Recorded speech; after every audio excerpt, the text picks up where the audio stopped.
कि पल दो पल का क्या भरोसा है, कि पल दो पल में क्या हो जाए पता नहीं तकदीर का। और अद्भुत भैया कोई ना जाने, तो अजब खेल है रघुवीर का। यही धर्म से हो गए हैं पार की जय सिया राम। जब बोले जब राम का नाओ, राम भजन में लगी लगन। मीराबाई सुना भय भजन की जय सिया राम। कुछ न गए जीवन के साथ, ओ नर्मदा मैया की बांध के जय। आया रे बंदे, हाथ पसारे जाना पड़ेगा जय सिया राम। जय हो नर्मदा मैया की जय। तकदीर का अद्भुत जय भैया हो कोई न नर्मदा जाने मैया अजब की खेल जय। रघुवीर का जय सिया राम। अरे हरि भजन को ले लो रे मनाए जय सिया राम। घड़ी में आए पल में जाए, घड़ी पलक तो बांधी न जाए कि जय सिया राम। कुछ न गए जीवन के साथ, जब बोले रे जब राम का नाम जय सिया राम। यही धर्म से हो गए हैं पार की जय सिया राम। जब बोले जब राम का नाम, राम भजन में लगी लगन। मीराबाई सुना भय भजन की जय सिया राम। कुछ न गए जीवन के साथ, मुट्ठी बांध के आया रे बंदे, हाथ पसारे जाना पड़ेगा जय सिया राम। पल दो पल में क्या हो जाए पता नहीं तकदीर का। अद्भुत भैया कोई न जाने अजब खेल रघुवीर का जय सिया राम। अरे हरि भजन को ले लो रे मनाए जय सिया राम। घड़ी में आए पल में जाए, घड़ी पलक तो बांधी न जाए कि जय सिया नर्मदे हर। कुछ न गए जीवन के साथ, जब बोले रे जब राम का नाम जय सिया राम। महाराज जी नर्मदे हर। नर्मदे हर नर्मदे हर नर्मदे हर। आज हम फिर महाराज जी के पास हैं, माँ नर्मदा जी के तट पर महाराज जी के सानिध्य में। आज हम फिर से सत्संग करें और महाराज जी की भोजन प्रसादी बन रही है। महाराज जी नर्मदे हर। नर्मदे हर नर्मदे हर नर्मदे हर। आइए बैठिए।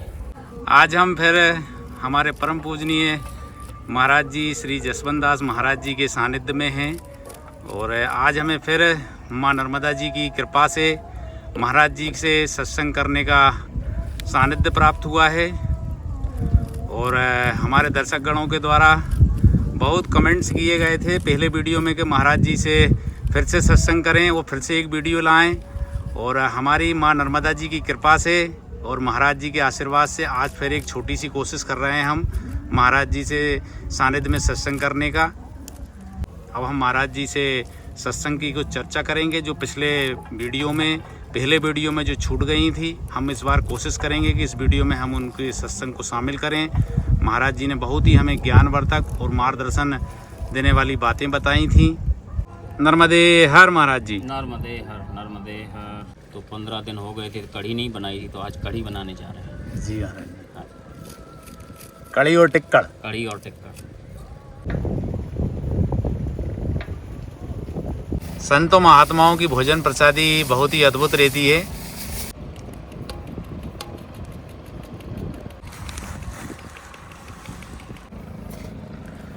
ये हम देख रहे हैं कड़ी में मठे में बेसन घोल लिया है महाराज जी ने। ये हल्दी डाल दी है। अच्छा, सरसों के तेल से बनाते हैं महाराज जी कड़ी। सरसों के तेल से कोई भी। देख रहे हैं कि यंग अवस्था में भी घुटनों में दर्द आ रहा है, तो इसके लिए महाराज जी कुछ जड़ी बूटी बताने की कृपा करें ना महाराज जी। जरूर। ये क्या है, आज के दौर की आम समस्या बन गई है। और घुटनों का दर्द और किसी भी प्रकार का आपका कहीं का भी जोड़ों का दर्द हो, तो क्या है कि बुज़ुर्गों को ज़्यादा समस्या आ रही है और उनके लिए ये है कि पहले जो हम बता रहे हैं उसको आप पूरा करिए। जी। पहला, अगर आपकी उम्र 60 प्लस है तो आपको कैल्शियम की कमी की जो पूर्ति है वो आपको गोलियों से होने वाली नहीं है, दूध और दही से भी होने वाली नहीं है, क्योंकि आपका शरीर 60 प्लस हो गया है तो आपको चूने का सेवन करना है। चूने का सेवन करना है जो कैल्शियम की कमी को बहुत जल्दी पूर्ति करता है। आप पान के पत्ते के साथ में भी खा सकते हैं, आप गुड़ के साथ में भी खा सकते हैं। पहला याद रखिए चूने का सेवन। तो महाराज चूने की मात्रा कितनी होना चाहिए उसमें? चूने की मात्रा इतनी होनी चाहिए, बिल्कुल एक दाना बना के आप थोड़ा थोड़ा, लेकिन आप रेगुलर लेंगे तो वो आपका सारा कुछ कवर कर लेगा। पहला हो गया चूना। और दूसरा मेथी दाना। 1 चम्मच मेथी दाना गर्म पानी में रात को डाल देना है और सुबह उस पानी का सेवन करना है और मेथी दाने को चबा चबा करके खाना है। 2, तीसरा हो गया एलोवेरा। एलोवेरा को आपको अगर आप खा सकते हैं, हमारे साधु संत तो कच्चा उसको छील के खा लेते हैं, कोई समस्या नहीं, कोई कड़वा नहीं लगता। अगर आपको ऐसा नहीं खा सकते तो फिर आप उसका हलवा बना सकते हैं एलोवेरा का। वो सबसे जल्दी चिकनाहट होती है, वो सबसे जल्दी वहाँ पहुँचता है जहाँ आपका खून काला हो जाता है, जमा होता है, सबसे जल्दी एलोवेरा काम करता है। अब यहाँ पर आपको एक बात, ये 3 चीज़ें हमने बताएं, अब आपको ये ध्यान देना है कि एक तेल बनाया जाएगा। घर में ही आप तेल को तैयार कर सकते हैं, जो मैं विधि बता रहा हूँ, लगाने के लिए घुटने में और कमर में मालिश करने के लिए। जी जी। 250 ग्राम जी आपको सरसों का तेल लेना है जी जी। और उसमें 2 चम्मच अजवाइन पिसी हुई अच्छा, अजवाइन पीस के डालना है पीस के उसमें? डालना है जी। और 2 चम्मच मेथी दाना, 2 चम्मच मेथी दाना पीस के, और इसके अलावा 1 अदरक का टुकड़ा बड़ा सा, हाँ। और 25 लौंग और 25 लहसुन की कलियां। 25 लौंग और 25 लहसुन की कलियां, ये आपको डाल देनी है। और फिर आप 3-4 हल्की आंच में उसको तेल को पकाइए जी। और इनको छान के आप रख लें। और जब भी लगाना है तो इसको कितनी देर तपाना है? 3-4 उबाले आ जाए, 3-4, मतलब वो तेल कम हो जाए। तो फिर इसको आप एक बोतल में छान के रख सकते हैं। और जब भी लगाना हो तो धूप में बैठ के, या धूप की आपके पास सुविधा ना हो, कहीं शहर में रहते हो तो आप उसको सेक सकते हैं। धूप की अगर व्यवस्था नहीं है तो आप कपड़े से उसको सेक सकते हैं, तेल लगा के मालिश करने के बाद सकते हैं। अगर आपने पूरा कोर्स कर लिया तो समझ लो कि आपकी जो घुटनों की समस्या है या कहीं भी आपके जोड़ों की समस्या है वो पूरी तरह खत्म हो जाएगी। आपको दर्द रहेगा नहीं, लेकिन आपको करना पूरा पड़ेगा। जैसे मैं एक चीज़ बताएं, ये कितने दिन तक सेवन करना पड़ेगा? ये आपको 1-1.5 महीना सेवन करते रहिएगा, आराम लगने लगेगा? आराम नहीं लगने लगेगा, 1-1.5 महीने बाद आप रिजल्ट देखिएगा, आपके दर्द रहेगा ही नहीं, कहीं का भी दर्द, कैसा भी दर्द। और ये कड़ी का तड़का लगा दिया है महाराज जी ने, इसमें खड़ा धना भी डाला है महाराज जी ने, हरी मिर्ची है, अदरक है और हींग भी है महाराज जी, है ना? हाँ।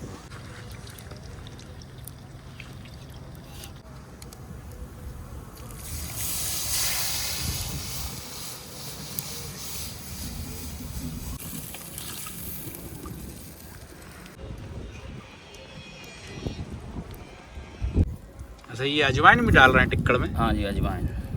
महाराज जी, जैसे कि एक हमारे दर्शकगण हैं, पहले वीडियो में उन्होंने एक कमेंट्स करा था कि भैया आप माँ नर्मदा जी के तट का इतना महत्व क्यों बताते हैं, तो महाराज जी थोड़े से इस विषय पर कुछ बताने की कृपा करें ना महाराज जी। दर्शकगणों ने जिसने भी कमेंट किया है तो मैं बताना चाहता हूँ कि आप नहीं बताते महिमा, महिमा उनकी वेद पुराण धर्म ग्रंथ साधु संत बताते हैं। और हम जो महिमा बताते हैं वो अपनी तरफ से नहीं बताते, जो भी वर्णित है शास्त्रों में, जो भी साधु संतों से धर्म ग्रंथों में, उसके हम बाहर नहीं बताते। तो माँ नर्मदा की जिसने महिमा जानी और एक बार सुन ली, अगर उसने संत समाज में बैठ के अगर कहीं कथा भागवत में सुन ली तो वो दूसरी बार ये प्रश्न नहीं करेगा। क्या इस धरती पे कोई ऐसा तीर्थ हो जो बिल्कुल मुफ्त का हो? आप किसी भी तीर्थ में जाते हैं, पैसा खर्च होता है, कहीं भी जाओ, आने का जाने का किराया, कमरा और खाना पैसे से होगा। दुनिया का ब्रह्मांड का एकमात्र ऐसा तीर्थ नर्मदा खंड है जहाँ 1 रुपये खर्च नहीं होता। और जो भी जितनी भी परिक्रमाएँ चल रही हैं सबको खर्च तो नहीं होता, प्लस मिलता है दक्षिणा। चाहे आप अमीर हो और चाहे गरीब हो, अगर आप दक्षिणा नहीं लेते तो ये अपमान समझा जाएगा माँ नर्मदा का। जी महाराज। आपको समर्पण होके प्रदक्षिणा करनी है, आपको उसके शरण में रह के प्रदक्षिणा करनी है। अगर कोई देता है तो ऐसा नहीं कि हम अमीर हैं नहीं लेंगे, लेना पड़ेगा क्योंकि आप माँ नर्मदा की प्रदक्षिणा कर रहे हैं। कि यमुना जल का आप आचमन करते हो, सेवन करते हो तो 7 दिन में पवित्र करता है। सरस्वती जल का आप आचमन करते हो, सेवन करते हो, ये मैंने धर्म ग्रंथ कह रहे हैं, तो 3 दिन में पवित्र करता है। और गंगा जल का अगर आप सेवन करते हो तो उसी दिन पवित्र करता है। और नर्मदा जल का अगर आप सेवन करते हो तो उसी क्षण पवित्र करता है। ये साधु संत और धर्म ग्रंथ कह रहे हैं। दूसरा, यमुना जी में आप 7 बार स्नान करोगे, जो पुण्य फल मिलेगा। सरस्वती जी में आप 3 बार स्नान करोगे, जो पुण्य फल मिलेगा। गंगा जी में आप 1 बार स्नान करोगे, जो पुण्य फल मिलेगा। वो पुण्य फल नर्मदा जी के दर्शन मात्र से मिल जाता है। ये धर्म ग्रंथ और साधु संत कह रहे हैं। अब नर्मदा खंड में सबसे सुरक्षित जगह नर्मदा खंड में राम राज्य स्थापित देखा जाता है। मैं प्रमाण के साथ आपको प्रमाण दे सकता हूँ। आज हम देख रहे हैं देश दुनिया में महिलाओं की सुरक्षा, माता बहनों की सुरक्षा को लेकर सवाल खड़े होते हैं। नर्मदा खंड में जो परिक्रमा चल रही है और लाखों की संख्या में चल रही है, कोई थोड़ी बहुत परिक्रमा नहीं चल रही। माताएं बहनें अकेले परिक्रमा करने आ रही हैं और 4000 किलोमीटर की परिक्रमा है। आप बताइए मेरे को, माँ के जो शरण में आ गया उसकी सुरक्षा माँ करती है। किसी की औकात नहीं है तो कोई आंख उठा करके देखे नर्मदा खंड में।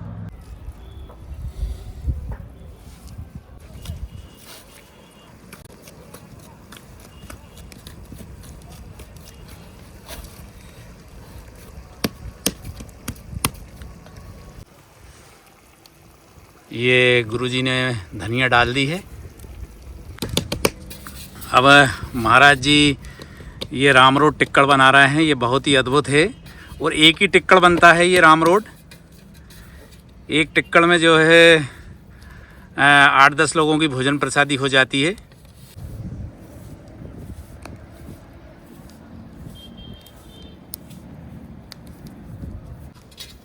अच्छा महाराज जी, जैसे कि हमारे दर्शकगण ये भी जानना चाहते हैं, कई दर्शकगणों के हमारे पहले वीडियो में कमेंट्स आए हैं कि माँ नर्मदा जी की जो परिक्रमा करते हैं तो परिक्रमा में आपने 3 परिक्रमा का बड़ा महत्व बताया था। तो थोड़ा सा महाराज जी फिर से बताने की कृपा करें ना महाराज जी, ताकि हमारे दर्शकगणों को सभी को परिक्रमा के विषय में जानकारी मिल सके। हाँ, जो उस दिन प्रसंग अधूरा रह गया था तो उसमें 3 परिक्रमा के बारे में हम बताने वाले थे कि 3 परिक्रमाएं वो कौन सी हैं जो शास्त्रों में वर्णित हैं। अब जैसे जो आजकल परिक्रमा चल रही हैं वो समय के हिसाब से स्वरूप बदला है, बताता हूँ आपको। जैसे परिक्रमा क्या है, विष्णु पुराण के 5वें अध्याय में लिखा है कि परिक्रमा किस देवी देवता की कितनी करनी चाहिए। अगर कोई सूर्य देव की परिक्रमा करता है तो 7 की जाती हैं। सूर्य 5 देव में एक हैं। सूर्य को कभी जल नहीं चढ़ाया जाता, सूर्य को हमेशा ही अर्घ दिया जाता है। तांबे का पात्र हो, टूटी वाला लोटा हो, जैसे हम शास्त्रों की भाषा में अर्घा बोलते हैं। जल चढ़ाने का दोष लगता है और वो चलता रहना चाहिए। 7 बार आप घूम जाओ, दाहिने हाथ पे खड़े होकर सूर्य की परिक्रमा भी हो गई और अर्घ भी दिया गया। अगर कोई भगवान विष्णु के किसी भी स्वरूप की परिक्रमा करता है तो 4 की जाती हैं। अगर कोई देवी दुर्गा के किसी भी स्वरूप की परिक्रमा करता है तो 1 ही की जाती है। अगर कोई हनुमान जी और गणेश जी की परिक्रमा करता है तो 3 की जाती है। अगर कोई भगवान भोलेनाथ की परिक्रमा करता है तो जलेरी पार नहीं की जाती, आधी प्रदक्षिणा होती है। और हमारे यहाँ देवी देवताओं की नहीं, पेड़ पौधों की परिक्रमा होती है। अगर कोई पीपल, आंवला और तुलसी की पूर्ण प्रदक्षिणा करता है तो 108 की जाती है। 7, 5, 11 करे वो अलग विषय है। तो शनिदेव की अगर कोई परिक्रमा करता है तो 7 की जाती है। गौ माता की कोई परिक्रमा करता है तो 9 की जाती हैं, श्रृंगार करके। तो उसी क्रम में परिक्रमा 3 कौन सी है मैं बताता हूँ आपको। माँ नर्मदा की परिक्रमा विशेष जो वेद व्यास जी महाराज ने स्कंद पुराण के रेवा खंड में और कई धर्म ग्रंथों में बहुत अच्छे से उनका वर्णन किया। पहली परिक्रमा है 3 साल 3 महीने और 13 दिन की पहली परिक्रमा। उसका नियम ये है कि 3 साल 3 महीने 13 दिन की जो परिक्रमा, उसका नियम ये है कि एकादशी को चला नहीं जाता। 3 साल 3 महीने 13 दिन में जितनी एकादशियाँ हैं आप सब बाहर निकाल दो। जिस स्थान पे हो, जिस आश्रम पे, वहीं रुक जाओ। और अमावस्या को चला नहीं जाता। 3 साल 3 महीने 13 दिन में जितनी अमावस्या आती हैं सब निकाल दो। और पूर्णिमा को चला नहीं जाता। 3 साल 3 महीने 13 दिन में जितनी भी पूर्णिमाएँ आती हैं सब निकाल दो। इसके अलावा सूर्य ग्रहण को चला नहीं जाता। जितने सूर्य ग्रहण हैं सब निकाल दो। चंद्र ग्रहण को चला नहीं जाता। जितने चंद्र ग्रहण हैं सब निकाल दो। इसके अलावा आपको 3 चतुर्मासी आएंगे। देव सैनी एकादशी से लेकर देव उठनी एकादशी तक चला नहीं जाता। वो 1 साल चतुर्मासी का निकाल दो और सब दिन निकाल के फिर टोटल करो कि हमारे पास कितने दिन बचे चलने के लिए। वेदव्यासी महाराज कहते हैं। अब वेदव्यासी महाराज कहते हैं कि जितने दिन आपके पास बचे 3 साल 3 महीने 13 दिन में, आपने वो दिन निकाल के जो टोटल बचे उसमें 22 दिन और जोड़ दो। कौन से 22 दिन? कि हमारी जो सृष्टि है ग्रह नक्षत्रों से चलती है और 3 साल में एक अधिक मास भी आता है जिसे मल मास या लौत का महीना कहते हैं। तो हमारी जो सृष्टि है वो ग्रह नक्षत्रों से चलती है। वो अधिक मास जो होता है तो उसमें जो दूसरा महीना होता है वो कभी 30 दिन का नहीं होता। इसलिए हमारे साधु संत धर्म ग्रंथों ने वो 22 दिन पकड़े और उसमें डाल दिए। तो फिर वेदव्यास जी महाराज लिखते हैं कि अब जो आपके पास दिन बचे, अब ये सुन लो कि चलना कैसे है। जैसे कोई 9 महीने की गर्भवती महिला कमर पे भरा हुआ पानी का घड़ा लेकर के चलेगी तो कैसे चलेगी? धीरे धीरे धीरे धीरे। क्यों? क्योंकि आप मैराथन दौड़ लगाने नहीं आए, आप प्रदक्षिणा करने आए माँ। धीरे क्यों? कि आपका जो पिछला कदम रखा है, अगला कदम तब रखा जाए जब आपके मुख से एक जाप निकले। तो वो महिला कितना चलेगी एक दिन में? वेदव्यासी महाराज ने टारगेट दिया कि सूर्योदय से पहले नहीं चलना, परिक्रमा का नियम, सूर्यास्त के बाद नहीं चलना। तो वो महिला एक दिन में, क्योंकि वो 9 महीने की गर्भवती भी है और कमर पे पानी का भरा हुआ घड़ा लेकर के चल रही है, तो उन्हें टारगेट दिया वेदव्यासी महाराज ने कि वो महिला एक दिन में 8 किलोमीटर चलेगी। जब 8 किलोमीटर से भाग दिया गया, जो दिनों का टोटल मैंने बताया आपको, तो वो परिक्रमा 3 साल 3 महीने 13 दिन में पूर्ण हो जाती है, हमारे ऋषि मुनियों के सूत्र। अब इसके अलावा जो दूसरे नंबर पे है वो है जलहरी परिक्रमा। जलहरी परिक्रमा का विशेष नियम कि जो 3 साल वाली परिक्रमा है वो आप कहीं से दक्षिण तट से उठा सकते हो, उत्तर तट से नहीं, दक्षिण तट से कहीं से उठा सकते हो। और जलहरी परिक्रमा है वो अमरकंटक से ही उठाई जाती है। जैसे भगवान भोलेनाथ की जलहरी पार नहीं करते, आप अमरकंटक से चलो, रत्ना सागर तक जाओ, समुद्र तक जाओ, और समुद्र आपको पार नहीं करना। और वो 7.5 साल की है उसका नियम।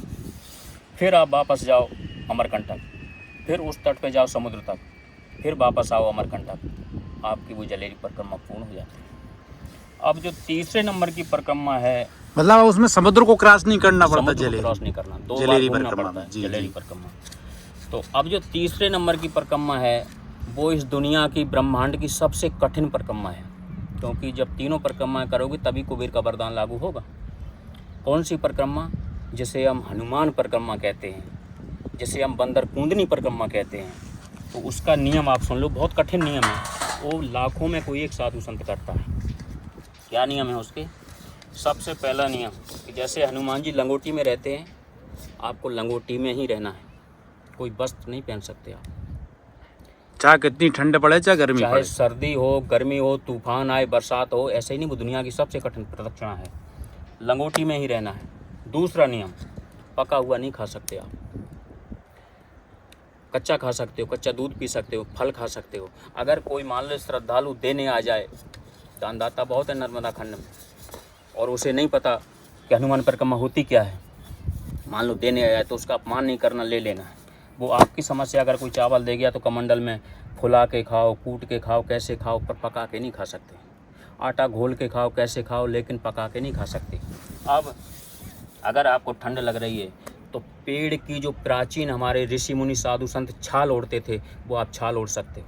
कपड़ा नहीं पहन सकते। कपड़ा नहीं पहन सकते। और रहने की जगह बता दूं कि उसमें 2 ही जगह रुका जाता है, किसी आश्रम में नहीं जाया जाता, किसी के घर नहीं जाया जाता, हनुमान परिक्रमा में, हनुमान मंदिर या राम मंदिर में ही रुक सकते हो। और एक विशेष नियम हनुमान परिक्रमा का कि माँ नर्मदा को जगह जगह पार करना होता है उसमें, इसीलिए उसको बंदर कुंदरी नाम दिया गया है।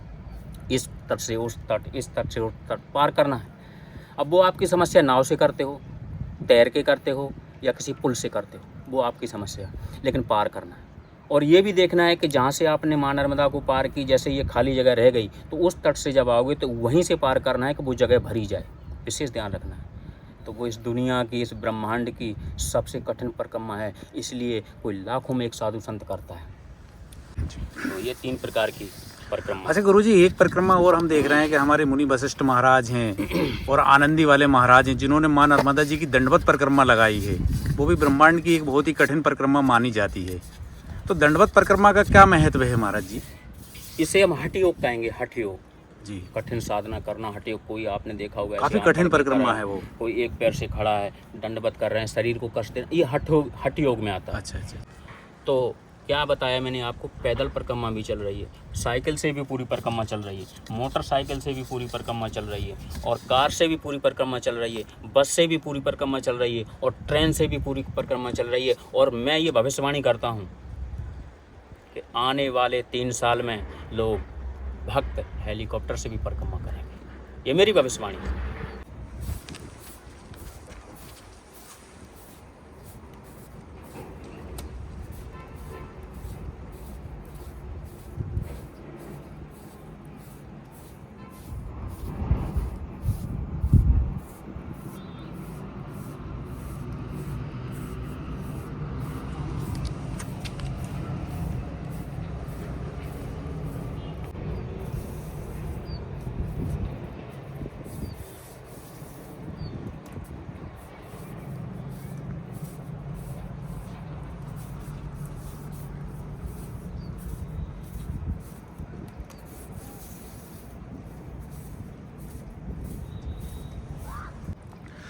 और अब ये गुरुजी ने, महाराज जी ने रामरोड टिक्कड़ जो है डाल दिया है अग्नि में सेकने के लिए।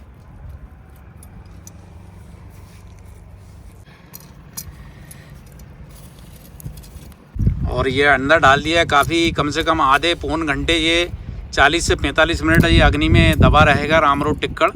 इसके बाद ही सिक पाता है, क्योंकि काफ़ी मोटा रहता है।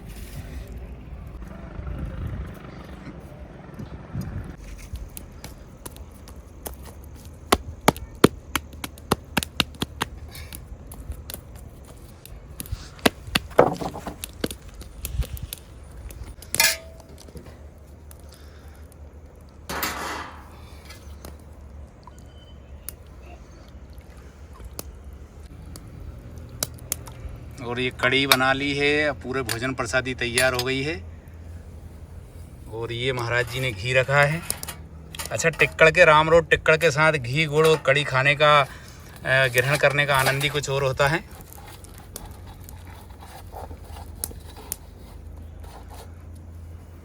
और ये टिक्कड़ रख लिया। अच्छा, इसमें से थोड़ा थोड़े तोड़ के सभी को देते जाते हैं ना महाराज जी? हाँ जी, हाँ जी। और ये कड़ी है, और ये घी है, ये गुड़ भी रखा है महाराज जी ने। और ये अब भगवान को भोग लगेगा, माँ नर्मदा जी को भोग लगेगा। इसके बाद ही भोजन ग्रहण करा जाएगा। जय हो नर्मदा मैया की जय। आज हमें माँ नर्मदा जी के तट पर में महाराज जी के दर्शन हुए, और वीडियो के माध्यम से हमारे सभी दर्शकगणों को दर्शन हुए। हम सब धन्य हुए। महाराज जी आपको दंडवत प्रणाम। महाराज जी नर्मदे हर। नर्मदे हर, नर्मदे हर, नर्मदे हर।